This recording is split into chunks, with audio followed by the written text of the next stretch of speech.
গ্লাসটা দেন, গ্লাসটা।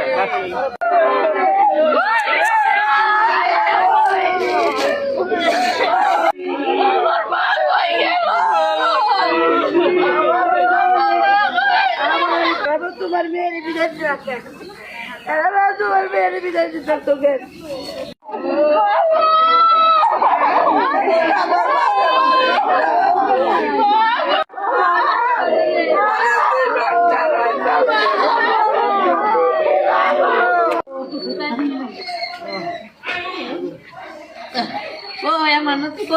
আমরা একটা অপমৃত্যু মানে ডায়রিয়া করছি থানায়।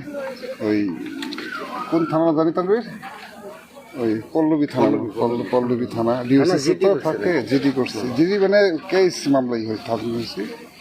ছেলে বাড়ি আসছে এখন, ওই যে কই জানি নেপাল গেছে শুটিং করতে না কি করতে জানি না।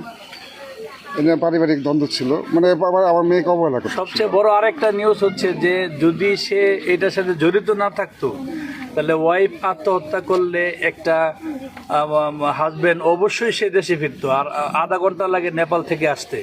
সে নেপাল থেকে সে আসতেছে না, এর মানে কি? তার মানে এইটা পুরোপুরি তার ইন্ধন এবং এইটার সাথে সে মানে সে এবং তার পরিবার জড়িত, সেটাই।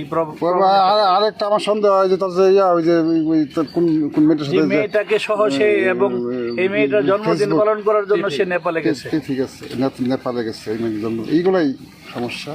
এবং দিন দিন আমার মেয়ে আমাকে বলে নাই যে সে নির্যাতিত কষ্টে আছে, কিন্তু সে যে কষ্টে আছে এটা আমি জানতাম না।